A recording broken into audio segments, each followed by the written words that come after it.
வணக்கம் நண்பர்களே. 27 தொகுதிகளில் பாஜக போட்டிட்டாங்களே, அதில் ஒரு சில தொகுதிகள் எல்லாம் ரொம்ப டஃப்பான ஃபைட்டை ஆப்பனண்ட்டுக்கு கொடுத்தாங்க. உதாரணத்துக்கு வாசுதேவ நல்லூர், ஆனந்தன் ஐயாசாமி செகண்ட் பிளேஸு.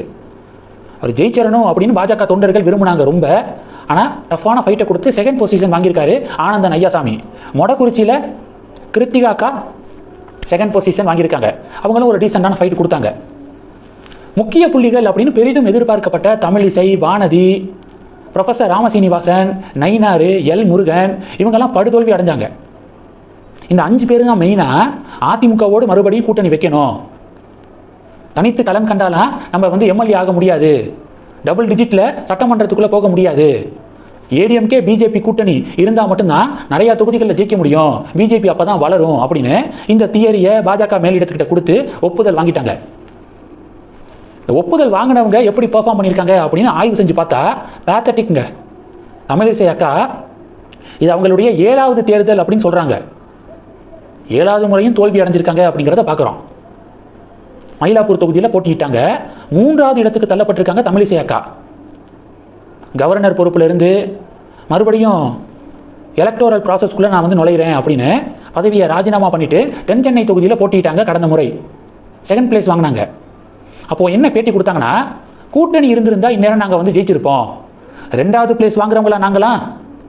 என்னையை பொறுத்த வரைக்கும் கூட்டணி அப்படிங்கிறது ஒரு வியூகம். எப்படி போருக்கு போகும்போது வியூகம் அமைத்து போரில் ஜெயிப்பாங்கள்ல, அது மாதிரி கூட்டணி அப்படிங்கிறது எங்களை பொறுத்த வரைக்கும் வியூகம். அதிமுகவோட கூட்டணி அமைச்சிருந்தா நாங்கள் ஜெயிச்சிருப்போம் அப்படின்னு தமிழிசை அக்கா பேசினாங்க 2024. இப்போ கூட்டணி தானே. 2024 2வது பிளேஸ் வாங்கின தமிழிசை அக்கா அதிமுகவோடு கூட்டணி அமைத்து களம் கண்டபோது இப்போ 3வது இடத்துக்கு தள்ளப்பட்டிருக்காங்க. அடுத்து வானதி அக்காவுக்கும் அதே தான் நிலைமை. கோவை தெற்கிலிருந்து கோவை வடக்கிற்கு தாவுனாங்க, 3வது பொசிஷனுக்கு தள்ளப்பட்டிருக்காங்க வானதி அக்காவும். அடுத்து நயினார் அண்ணன் சாத்தூரில் தோல்வி அடைஞ்சிட்டாரு, 2வது பிளேஸ் வாங்கியிருக்காரு நயினார் அண்ணன். முருகன் அண்ணன் அவினாசி தொகுதியில் முருகன் தான் ஜெயிப்பார் அப்படின்னு எல்லா கருத்து கணிப்பு முடிவுகளையும் ரிசல்ட் வந்துச்சு. திமுக ரொம்ப வீக்கான கேண்டிடேட்டை நிப்பாட்டியிருக்காங்க, ரொம்ப ஸ்ட்ராங்கான ஃபேஸ் கிடையாது, அதனாலேயே முருகன் ஜெயிக்கிறதுக்கு ஹை சான்ஸ் இருக்குது அப்படின்லாம் எக்ஸிட் போல் ரிசல்ட் வந்துச்சு. ஆனால் என்ன தெரியுமா, அவினாசி தொகுதியுடைய நிலவரம், திமுகவுடைய வேட்பாளரும் ஜெயிக்கலை, எல் முருகனும் ஜெயிக்கலை, டிவிகே வேட்பாளர் ஜெயிச்சிட்டாரு அவினாசியில். மதுரை தெற்கு தொகுதியிலையும் நிலைமை அதுதான். ப்ரொஃபஸர் ராமசீனிவாசன் 3வது இடத்துக்கு தள்ளப்பட்டிருக்காரு. டிவிகே கேண்டிடேட் தான் மதுரை தெற்கு தொகுதியை ஜெயிச்சிருக்காரு. அப்போது அதிமுகவோட கூட்டணி கண்டிப்பாக வேணும் அப்படின்னு அடம் பிடிச்சவங்கலாம் மேக்சிமம் 3வது பொசிஷனுக்கு தள்ளப்பட்டிருக்காங்க. அதிமுகவோடு கூட்டணி வைக்காமையே பாஜக தலைமையில் கூட்டணி அமைத்து மதுரையில் இதே ப்ரொஃபஸர் ராமசீனிவாசன் போட்டியிட்ட போது 2வது பொசிஷன் வாங்கியிருந்தார். அதிமுகவை 3rd பிளேஸுக்கு தள்ளியிருந்தார். இப்போ அதிமுகவோட கூட்டணி வச்சு 3வது இடத்துக்கு தள்ளப்பட்டிருக்காரு. இந்த ரிசல்ட்ல இருந்து ஒரு விஷயத்தை நம்ம புரிஞ்சுக்க முடியுது. என்னன்னா, அதிமுகவோடு கூட்டணி வச்சா நாம் எம்எல்ஏ ஆயிடலாம் அப்படின்னு நினச்சி தான் இந்த பாதையில் போனாங்க. கடைசியில் அதுவே அவங்களுக்கு பேக் ஃபயராக மாறி இருக்கு, செட் பேக்காக மாறி இருக்கு அப்படிங்கிறத இந்த தேர்தல் முடிவில் இருந்து உணர முடியுது. பொதுமக்கள் கிளியராக இருக்காங்க. திராவிட கட்சிகளுடனான கூட்டணியை பொதுமக்கள் வெறுக்கிறாங்க.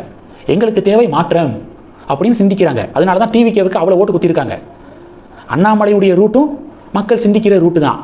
திராவிட கட்சிகளோடு கூட்டணி வேண்டாம், நம்ம தலைமையில் கூட்டணி அமைத்து நம்ம நகரலாம் அப்படிங்கிற அண்ணாமலையுடைய யோசனை தான் கடைசியில் வெற்றி அடைஞ்சிருக்கு.